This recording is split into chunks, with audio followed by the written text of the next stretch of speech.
Hey there, my sweet and dirty readers. I'm Sierra Hill, and you have found my BookTube channel. I am glad you're here, and if you are sweet and you love to read dirty, then you are in the right place. Today, I am starting my new segment called Sierra Talks Books, and it is with other authors. I'll be interviewing other authors to talk about their books, their favorite reads, and just anything in general about the romance genre. And my first guest today is another local Seattle author by the name of Tess Thompson. Tess is a USA Today best-selling author of small-town romance and historical fiction. And she has over 20 titles in her portfolio and multiple series. And so today we're going to talk with her about those books, how she got started in writing romance, and some of her favorite reads. Welcome, Tess, to my inaugural interview with author Sierra Talks Books. Welcome, Tess Thompson. Thank you so much. I'm so honored to be the first guest. Yay! And what's so great about this is that we are local. We're local Seattle authors, and I think I've met you either 2 or 3 times. But hello, and I'm glad that you are my inaugural guest. Thank you. So we're going to get started right away, and I just want to know a little bit about you. I know that you have at least 3 series. Tell us in like 3 words or more, whatever, what you write about. Well, my tagline is hometowns and heartstrings. And if you continued with another H, I would say hope. So they're very uplifting, emotional stories. All my series are set in small towns in the Pacific Northwest, because that's, where I live. Are they romance or women's fiction or a little bit of both? Yeah, I would say I'm one of these authors that's hard to put in a category, which I think hurts me, but I call them women's fiction, romantic women's fiction. Because they do have a deeper layer than just the romance. And then some of them have a mystery element to them. My Blue Mountain books are also a mystery. So I call those romantic mysteries, which I think I made up that term, but why not, right? Tell me, what got you into writing and publishing your books? Well, it's probably like you, where I just started out as a reader, and from the time I could, read, which was like 5 years old, my nose was always in a book, and I was always artistically bent. So in high school, I was really into drama and acting, and I ended up going to theater school at USC. I got into the acting program there, and so I originally thought I might try playwriting and screenplay writing. That might be my focus. My daughter, who's 14 today, after she was born, I didn't go back to my day job, which happens to be HR. You mentioned that earlier. We have that in common. Yes, that's funny. Yeah. And so I just decided that I would write like when she was napping and stuff, and found a small press who wanted to take it. And it ended up doing really well. This was back in 2011, when kind of the indie thing was just sort of emerging. Right. And so I was just like, well, I actually made enough that I don't have to go back to my day job. So I think I'll keep doing this. Yeah. So I just kind of took off from there. But I've had some bumps along the way for sure.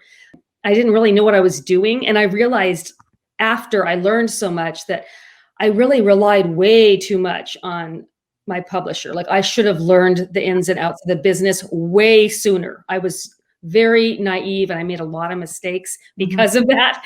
But authors, we're not just writers, and we are publishers, and we are marketers, and we are all of that. We're businesswomen. The thing I love about it is that, especially for romance books, they are written by women. And so it's a bunch of entrepreneurs running small businesses and having, success. I mean, some of us more than others, but it's always a journey, toward what you're.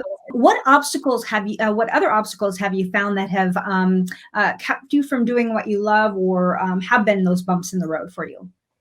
Yeah, I think, this is such a hard business. I mean, everybody has struggled one way or another, but I think probably my biggest mistake was relying too much on other people, especially being with a small press that really were not operating much differently than an indie author would. Right.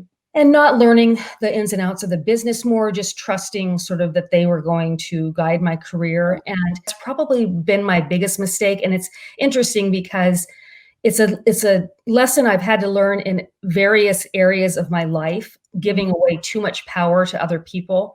And so I'm a person of faith. I figure God finally like got it through to me that, hey, you have to be in charge of your own destiny. So talking about your first book, you said it was River Song. Yeah. I assume you got your rights back. So if you could, are there things that you would change about it or have changed? I've thought about it a lot because, obviously you grow with every book, and I'm in 25 full-length novels and 5 novellas or something at this point. So, you get better. And it has occurred to me that maybe I would want to go back and just sort of re-edit the first couple. But I'm just not interested really in going back. I think there's enough. Yeah. And focusing on Cliffside Bay and Blue Mountain and my new series, Emerson Pass. What I'm doing with Emerson Pass, which is kind of a strange thing, and it may be a complete flop, but I have this small town in Colorado, fictional, called Emerson Pass. It's named after my daughter, Emerson. And 5 of the books will be set in 1910 through 1920. Okay. And then another set of 5 will be set in the contemporary town with descendants from the original family. So do you already know, do you have plans for those other books, and how many are going to be in that series? Do you know? Yeah, so it's 10 altogether. And I pretty much plotted them out loosely because I'm definitely a pantser, but I have all the characters. I have these extensive family trees. I mean, it's crazy. It took me a while to plan it out, and the first book, which is The Schoolmistress, it came out April 1st. It's a couple, and she comes out to be this first school teacher of this small town, and he has 5 children. He's a widower, and they fall in love and everything. But the 5 children will be the other historical stories. I love your covers. They are beautiful. They're vibrant. Are those covers that you got to choose? And if so, what led you to those and that brand or theme of cover art?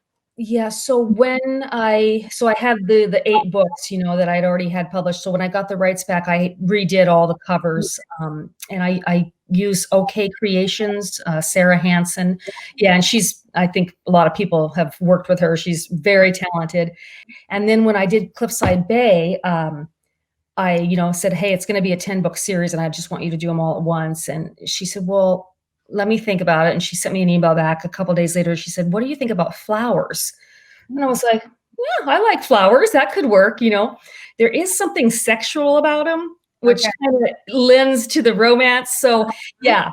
So with that one, she just came up with the idea, and I was just like, these are amazing. What do you think is the best part of writing for you? What do you like best about it? Yeah, I love this question because it's, writers, we love to write, but when we also procrastinate a lot, it's one of those crazy things. But I like it when I'm in that flow, when like I know what the characters are about, I know what the theme of the book is. And sometimes you don't figure that stuff out right away. You have to maybe get even halfway in, and then you go, oh, I know what this book's about.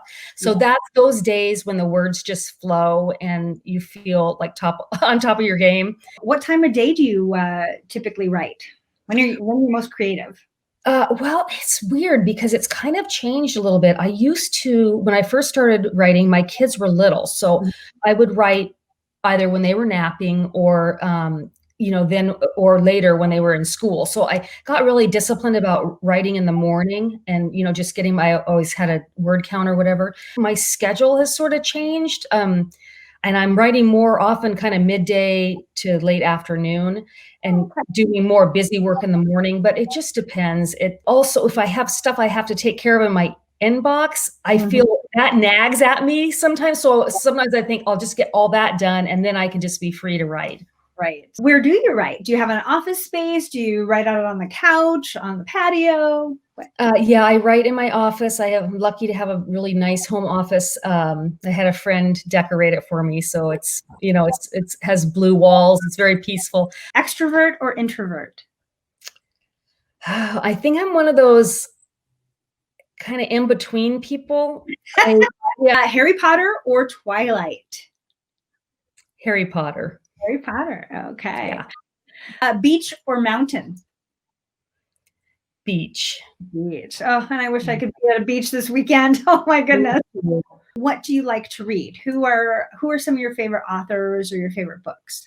A good romance, especially. I love tropes like the second chance and the fake marriage and all those, the billionaire. I love all those. It's so fun.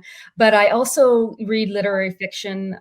Anne Lamott is one of my favorites. And then I probably mostly read women's fiction, usually historical if I can get it. I'm a huge Beatrix Williams fan.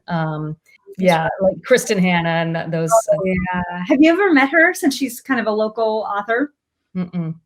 I met her. It was before I started. It was before I wrote my book. I was still working full time, and I met her at Third Place Books, and she had a book signing, for, I think it was Night Road. Is that, yeah? I was like so confident. I'm like, I'm going to write and publish a book someday. I want to be just like you. Yeah. Famous last words, right? Nope, not quite. But I've found too that sometimes when I read authors that are so much better than me, it's almost intimidating, and it almost stifles me a little bit. So I have to sort of be careful about that. Otherwise, because I'll just read something that's so wonderful, and I think, what am I doing? Like, I'm such a hack. This is ridiculous. I think that in any creative field, I think that happens. I think that's why authors are drinkers. No, I'm just kidding. Exactly. Or totally crazy. Right, exactly. The hardest part of the book to write, is it the beginning for you, or the middle, or the end? I would say probably the middle, because the beginning I love. Like the first 30,000 words, I'm like, oh man, this is awesome. This is gonna be the best book ever. And then about 50,000 words, because my books are usually like 82-ish, 83-ish. I think this is the worst piece of crap I've ever written. It's I can't salvage it. It's awful. People always tell me, oh, that's their favorite part. They just whip through that. I'm almost so sick of it by then that I have to really like push myself not to just rush through the endings, because you're just tired at that point. So that's hard too, I think, sometimes. Yeah. Early feedback that I got on, I think my first 3 books, actually maybe even more than that, but I got to the end. I'm like, I just need to finish this thing, get it off my plate. Yeah. And so I did. I rushed a lot. For me, editing is the worst. By that time, I've gone through that book so many times, and I do not want to get my edit. I don't want to get it back and revise it again. I was talking to another author about this the other day. That awful feeling when you see it in your inbox and you're like, oh no, it's back. How bad is it going to be? That's when you get the bottle of wine out, or whiskey, whatever. How long does it typically take you from start to finish to write a book? Well, I've definitely gotten faster. But I would say usually it's about 4 to 5 weeks for the first draft, and then another 2 weeks rewriting. Okay. So that's, when you're writing the first draft, what I've learned over the years is I don't have to have it perfect. Like, I just need to get the story out. I would say 6 to 8 weeks is usually about what it takes. Tess, recommend one book for a new reader to pick up. Which one would it be, and why? Well, that is a great question. If they like contemporary small town romances, family saga type books, definitely The Cliffside Bay, and Traded is permanently free. So they could check that one out. Yeah, Traded. Yep. And that's the first Cliffside Bay, and just see if it's, something that they like. If they want more of a mystery suspense element, the Blue Mountain books are good. Blue Midnight is the first one. And they're set in Idaho, and it's the Lanigan family. There's 4 siblings. More women's fiction, deeper stories. My historical books, one is Duet for Three Hands, and the other is Miller's Secret. So that's how I always answer that question. It just kind of depends, like what interests people the most. Yeah. With your series, are they standalone, interconnected, or do they have to read them in a particular order? The Cliffside books, I would read in order. because it's so much more fun. And I really tried to make it like a serial television show.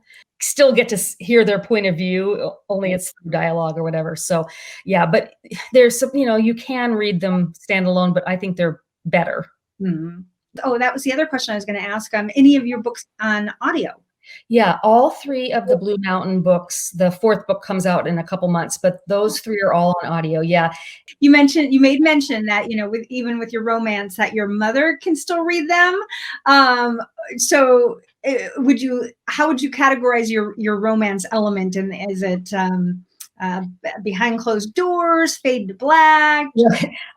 Yeah. So Cliffside Bay is probably, I would say, either closed door or fade to black. I'm never quite sure if those are the same thing or what. But yeah, there's no, the act is not done on the page. My other series all have sex, but it's super steam light, more romantic than graphic. Right. Yeah. Isn't that interesting that, as you get into the telling of a story too, your characters and the setting and everything about that book, it tells you how to write it. It really does. Absolutely. And those characters speak to you. Yeah. Which I guess, again, lends itself to, are we crazy or aren't we? I don't know. Anything else that you want to share with readers? We'll include your links. If you go to my website and sign up for my newsletter, you get a free novella. It's a Christmas story called The Santa Trial. It's called Patio Chat with Tess Thompson. It's a Facebook group. Anybody who joins gets a free ebook from my catalog. They get to choose. So that's just a little incentive to get them in there. Excellent. And that's it, folks. Thank you to Tess Thompson for being my inaugural interview on Sierra Talks Books. And thank you for watching. I hope that you learned a little bit about Tess and her 25 plus books. Make sure you to check out the links below. She mentioned that you can get a free download book either by joining her Facebook group or subscribing to her newsletter. So do check those out.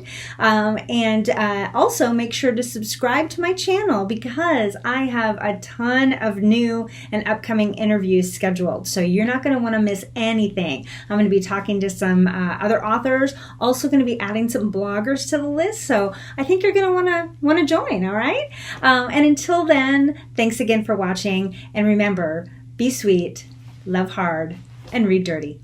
Bye.